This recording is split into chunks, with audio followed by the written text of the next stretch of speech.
Congratulations nga pala sa winner natin this week. Meron po tayong dalawang nanalo ng tigi-isang cellphone. Si Ma'am Jeneline Hernandez at si Ma'am Gretchen Mapalo. Sila po yung makakatanggap ng tigi-isang cellphone this week. Kaya kung bago ka pa lang dito sa aking YouTube channel, abay mag-subscribe ka na po para makasali ka sa ating weekly pa cellphone giveaways. Dahil nga po tuloy-tuloy ang pamimigay natin ng cellphone. Bilang pasasalamat ko na rin sa mga followers natin sa aking Facebook page, sa mga subscribers dito sa aking YouTube channel, at syempre sa mga nagpa-follow sa akin sa aking TikTok account. So anyway, sana mas-support nyo din ako sa ating bagong business, yung lip tint rebranding. Hello everyone! Again, welcome na naman dito sa aking YouTube channel, at syempre tuloy-tuloy pa rin yung paggawa natin ng iba't ibang reviews sa mga pautangan online. Para di ba magkaroon kayo ng idea bago niyo siya subukan, kasi mahirap na yung tipong nag-loan ka and at the end pala napakalaki yung interest and processing fees.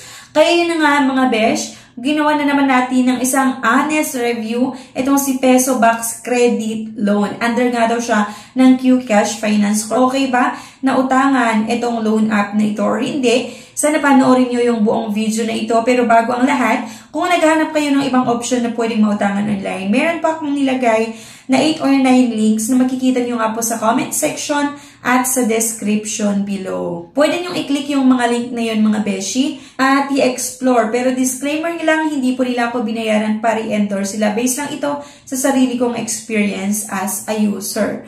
If declined sa bank and other loan apps, pwede nyong subukan yung ibang options. See the links sa description at sa comment section below. Click the link and apply.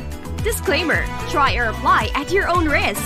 Let's get back to the topic. Ang pag-usapan natin mga beshi nga ay si Peso Box Credit Loan. So itong pautangan na ito, kapag i-open mo siya, meron na namang privacy policy at syempre may mga gusto naman silang i-access sa ating cellphone. Yung SMS, yung call logs, camera media, applis, device information, at pagkatapos mo i-accept itong mga privacy policy or gusto nga nilang ma-access sa ating cellphone, abay kailangan mo daw maglagay syempre ng mobile number. Same lang din naman with other loan app.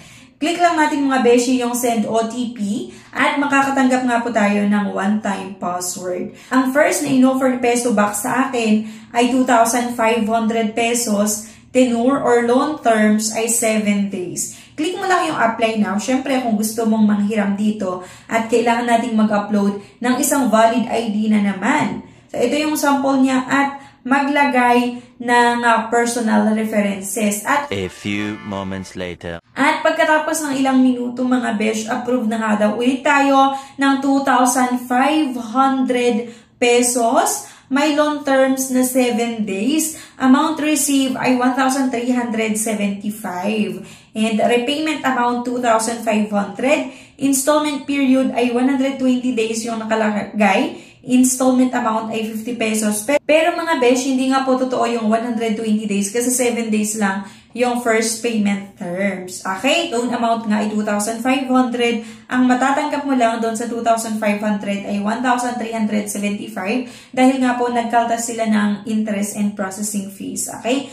Na hindi ko nire-recommend mga besh itong pautangan na ito kasi napaka-laki yung processing fee nila, yung interest nila, kasi akalain mo 2,500 pesos yung approved amount. Kaya lang ang matatanggap mo ay 1,375 pesos lang. Napakababa.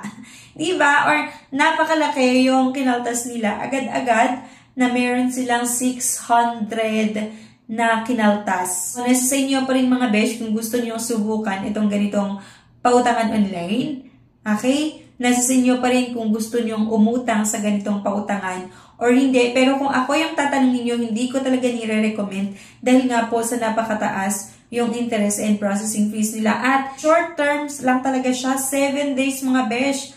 7 days lang kailangan mong bayaran yung utang mo sa pautangan na ito. Kaya please lang, huwag nyo nang subukan. At kung sakaling meron sa inyo yung naka-experience or meron kayong maganda o hindi magandang experience sa pautangan na ito. Sana i-comment nyo mga beshi para mabigyan natin ng babala yung mga iba na nagbabalak pa lang subukan itong pautangan na ito. At syempre, kung naghahanap ka nga po ng ibang option na pwedeng mautangan online, meron po tayong nilagay na 8 or 9 link na makikita nyo nga po sa comment section at sa description below. Pwede nyo i-click yung link na yon mga besh at pwede nyo nga pong i-explore itong iba't ibang pautangan na ito.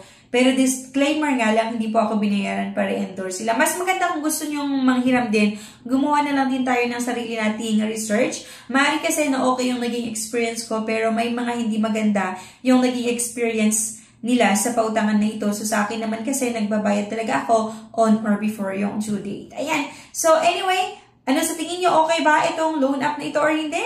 Sana i-comment nyo na yan.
Thank you for watching. Please don't forget to click the subscribe button. Sana i-like nyo yung video na ito at i-share nyo na rin. Thank you guys and bye-bye.